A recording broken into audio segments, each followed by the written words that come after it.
Imagine a prison with no bars, no chains, no guards in the room. People move freely. They work, shop, laugh. They live their lives, and yet they are not free. Because this prison isn't made of walls. It's made of limits you don't see until you try and cross them.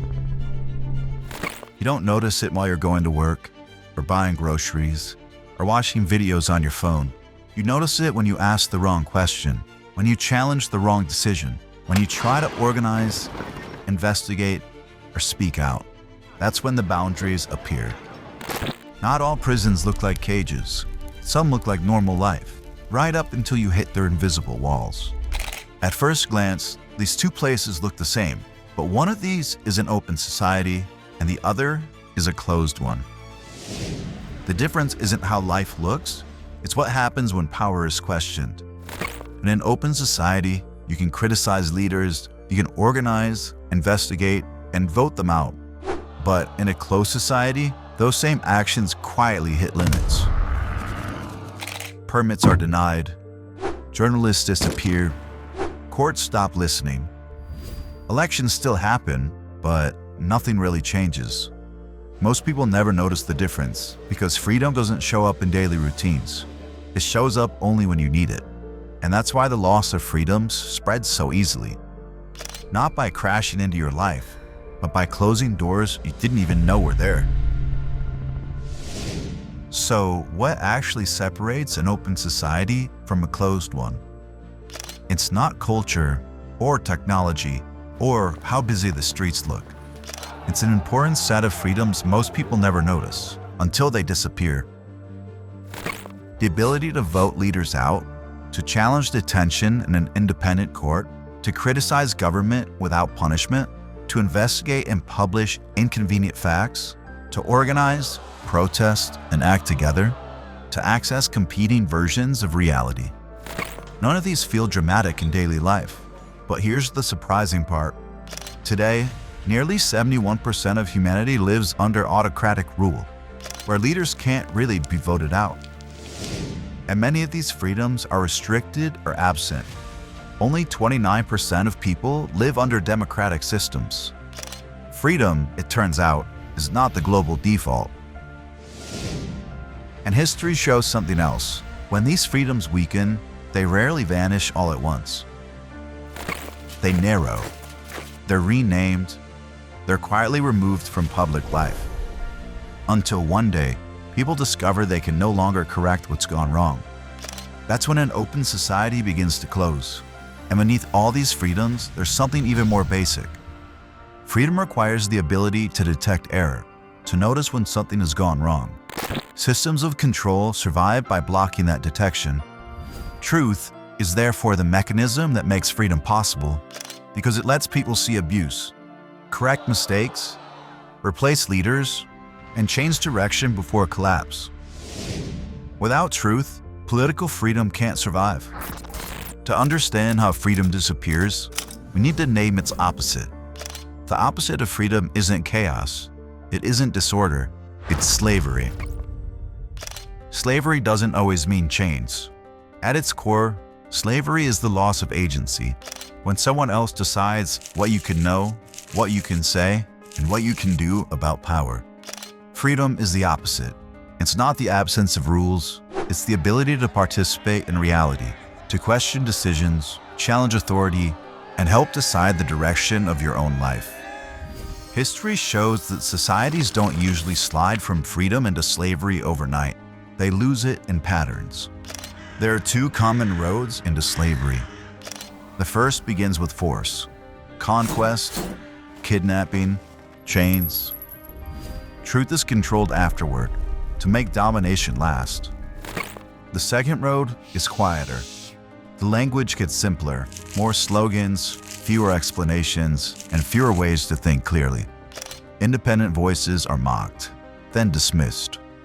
Courts still exist, but they stop holding the line. Elections still happen, but the outcomes feel pre-decided, and the ordinary people feel powerless. The first targets are always the same: a free press, independent courts, independent auditors, and reliable records. George Orwell imagined the results of this process in his novel 1984, which depicted a society where power survives by actually removing vocabulary words from the language. Because when you lose the words to name what's happening, it becomes harder to think about those things and resist. Historian Timothy Snyder warned that this stage has a pattern. He calls it post-truth, a time when people stop caring whether something is true or false. And he argues it often comes just before authoritarian rule and democratic collapse. Political thinker Hannah Arendt, who studied the rise of totalitarianism in Nazi Germany and Stalin's Russia, noticed something deeper. When people can no longer tell what's real, they don't just get confused, they disconnect. They retreat into their own corners. They stop trusting anyone outside their bubble. And once people are isolated like that, they can't organize, they can't cooperate, and they can't act together. That's the turning point. When society loses the ability to perceive and correct reality, power no longer needs chains. The doors of freedom close on their own. So why does all of this matter?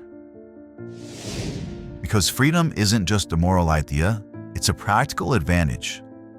Democracy isn't guaranteed to make people happy. It's a system that gives people the tools to correct reality and to correct leaders before collapse. That ability matters. When countries become democratic, their economies grow stronger over time. On average, about 20% richer per person, because bad policies can be challenged and changed. And when truth can circulate freely, disasters are harder to hide. Economist Amartya Sen famously showed that no major famine has occurred in a functioning democracy with a free press, because a free press makes the problem impossible to hide. To understand why this matters, it helps to step back. For most of recorded history, real democracy simply didn't exist. Most human beings lived under kings, emperors, warlords, or tyrants, systems where ordinary people had no real say in who ruled them. Freedom and democracy are not humanity's default setting. They are rare experiments. The idea that everyone should have a voice, that leaders should answer to the people, and that truth should matter more than power barely existed. Self-government isn't an ancient instinct, it's a hard-won invention. And inventions only last as long as they're maintained, which brings us to the urgent part. Freedom around the world is not steadily expanding, it's declining.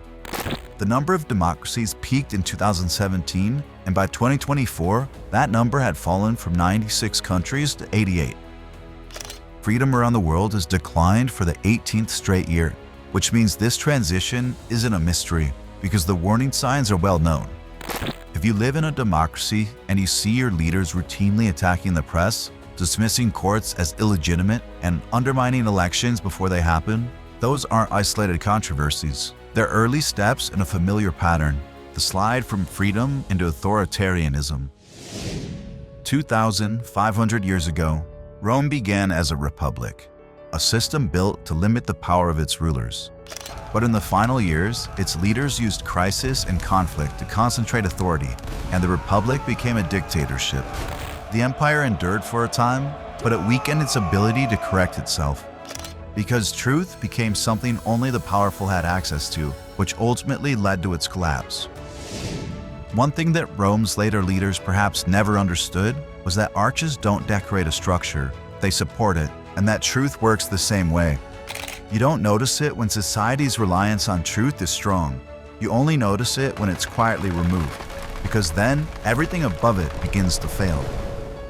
Freedom stands only as long as the arches of truth hold it up.